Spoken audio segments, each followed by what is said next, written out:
There is a science to achieving impossible goals. And in this video, I'm going to share with you how to do that. First, I'm going to show my screen and I'm going to let you in on a private conversation I had, a Zoom meeting with Dr. Alan Bernard. Dr. Bernard is one of the leading researchers on decision-making, and he has spent his career studying how individuals and organizations can achieve impossible goals. So I'm going to show you a small clip of one of his thoughts, sharing a few of the reasons why impossible goals are not only practical, but can be even simpler than going for marginal growth. Then I'm going to show you a story of a man who has achieved ridiculously impossible things even in the past few months. His name is Greg Cini, and he read my book, 10X is Easier Than 2X. This is the third book I wrote with Dan Sullivan. He read this book 4 months ago. Greg Cini did. He lives in Columbus, Ohio, and he does real estate, but mostly he builds communities for elderly people with problems like dementia and Alzheimer's and stuff like that. And so I'm going to share with you his story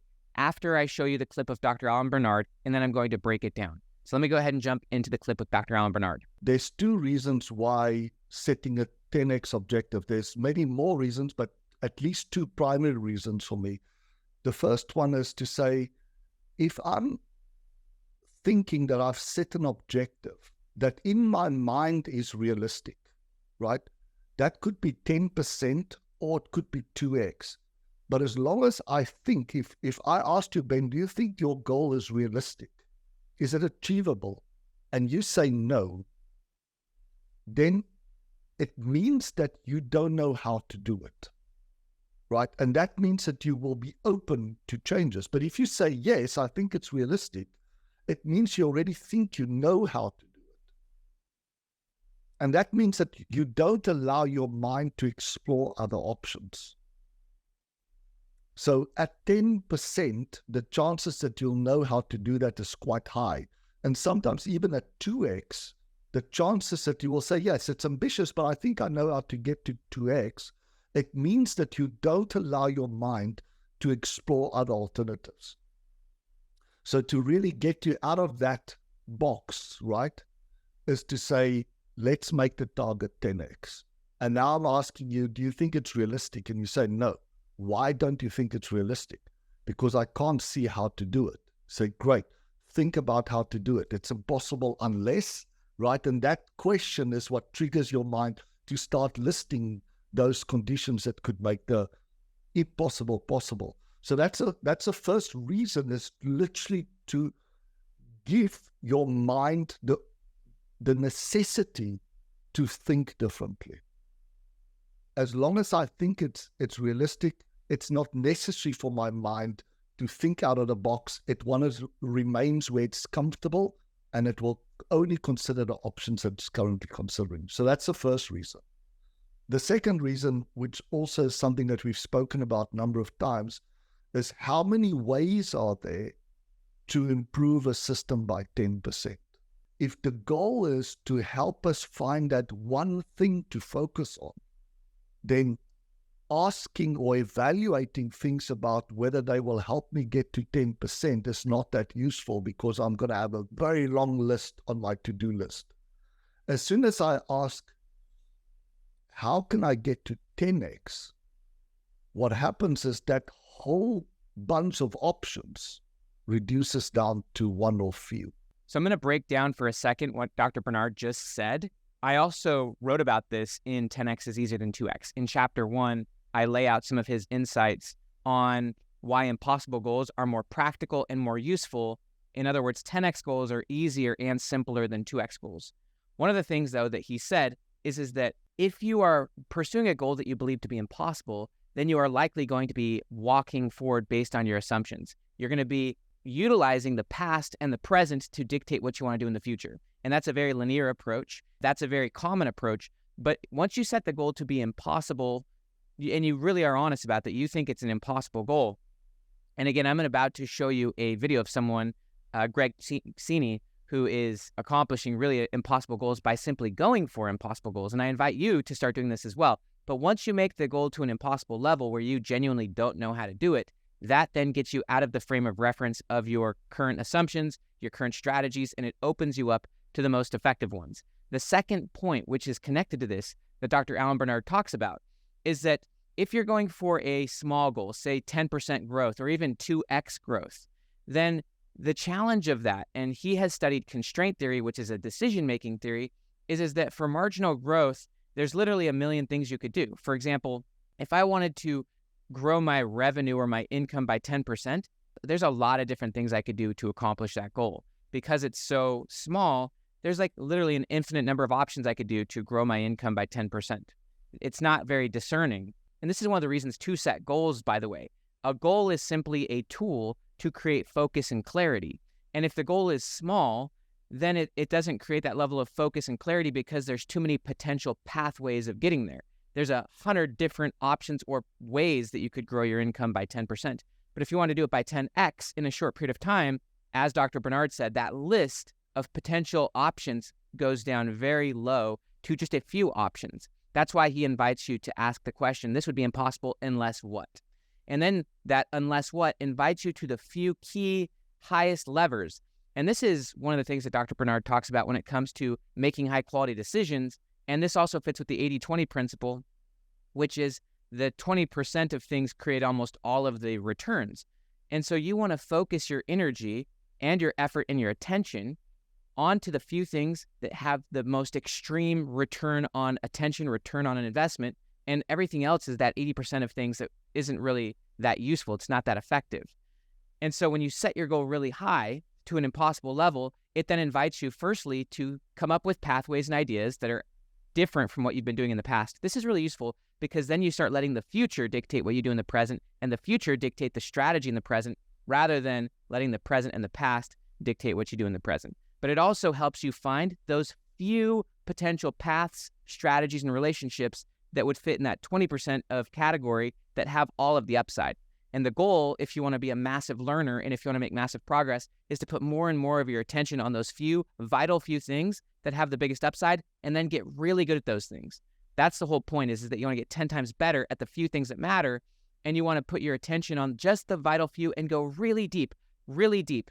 It's about flow. It's about quality. It's really about quality of attention, not quantity. But if you're all caught up in that 80% of nonsense because your goals are so small, then you're going to be caught up in paralysis by analysis and decision fatigue. Now what I'm going to do is I'm going to show you a conversation of a man named Greg Sini. So 5 years ago, he started his own company and he wanted to create communities for elderly people with challenges like dementia and Alzheimer's. He started that company in 2018. They developed their first property and had it open for operations in 2019. And I think it had like 90 beds. So it had 90 elderly people, 100 employees. And then COVID hit, boom, and that changed everything and it really slowed their process. Fast forward to the beginning of 2023. It's 2023 and Greg's frustrated because the business hasn't grown that much, but ultimately he has a goal, a 10-year goal. He wants to have 2 more buildings. His goal is to have 3 big buildings and then to eventually sell those in a package and get a quote-unquote windfall. Well, this is where this book comes into play. 10x is easier than 2x. He reads this book and he changes his goal. And this is a big key component. This is a massive shift, but also he got really committed to it and he achieved ridiculous things. And I'm going to explain it, but then the part of the conversation I'm going to come in is where I invited him to go for something impossible for the rest of 2023. So he read this book in March of 2023. He decided to change his goal. Rather than having 3 properties in 10 years, he decided to have 10 properties by his 60th birthday. So in 4 years, he wanted 10 properties. And he got really committed to this, but he did not know how to do it. And he was very committed. Sometimes we get overly committed to the process rather than to the goal. And what you really want to do is you want to get really committed to a seemingly impossible goal and be extremely flexible in the process. This gets to the point of Dr. Bernard that when you have a seemingly impossible goal, it finally gets you to looking for new and different pathways. And pathways thinking is a huge aspect of motivation and hope and commitment. Being willing to find new pathways has a lot to do with what's called psychological flexibility, where you become a lot more flexible and open to new and more effective pathways. Call it those 20% of things that have really high upside.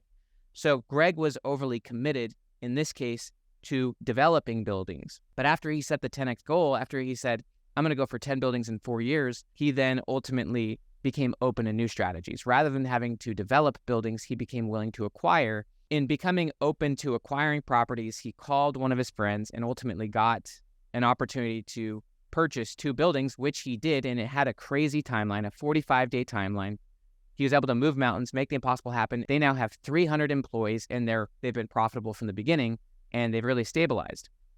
So this is when I meet Greg. I met Greg again 2 weeks ago in Columbus, Ohio, and he told me this story. He said, Ben, you're not going to believe this. He said, I read your book, 10X is Easier Than 2X. Obviously, my third book with Dan Sullivan. He said, I read it back in March when you gave Lisa the early copy.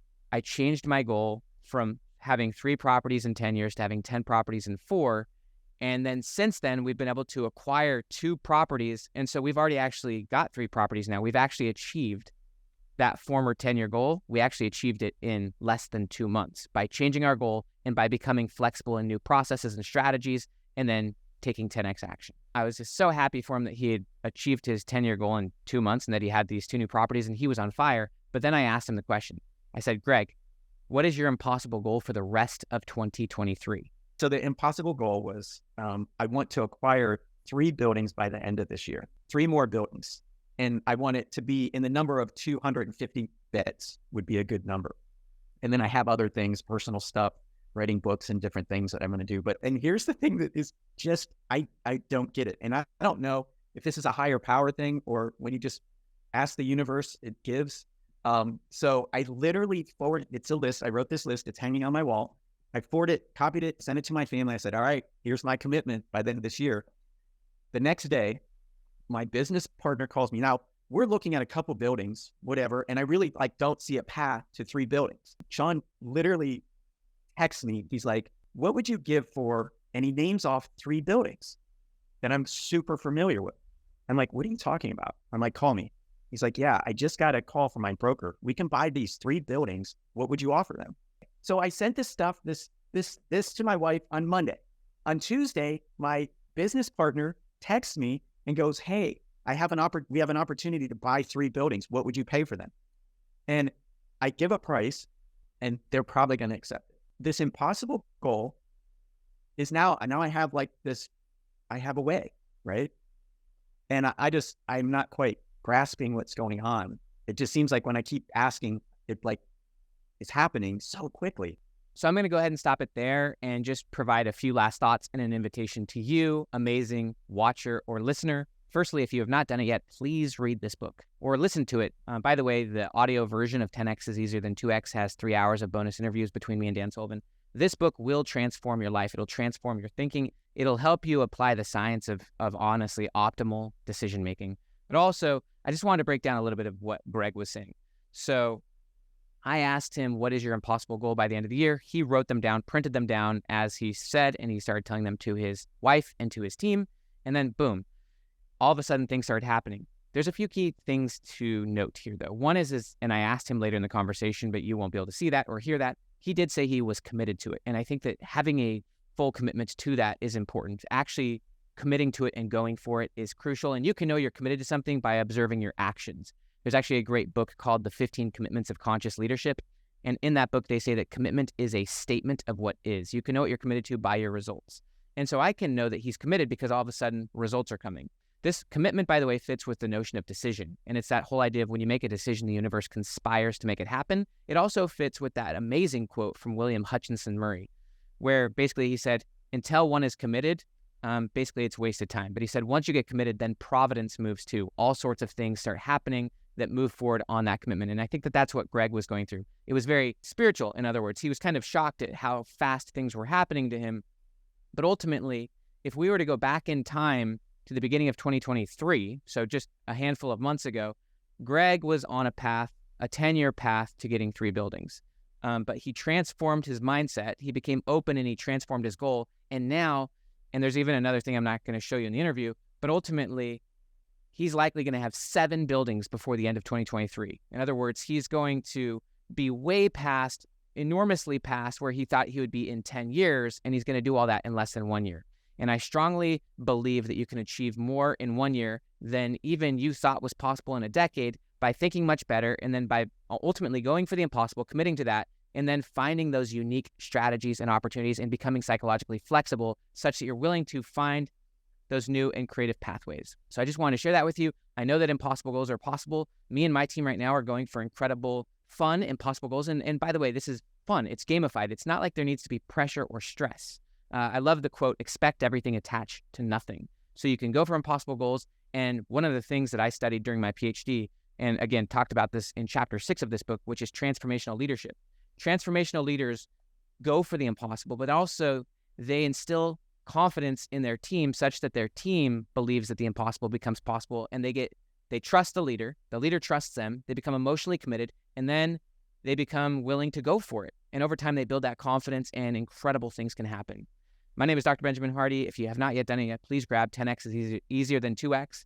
Also, be your future self now. This breaks down the science of operating from your future, operating from the identity of your future. And this is a huge part of creating 10x results, is that you imagine that 10x future and then you operate from the future, not toward the future. That's 2x. That's linear, is when you're operating from the present to the future. But you want to have a seemingly impossible future, which you get emotionally connected to, and you begin operating from the future and as your future self. Have a great day.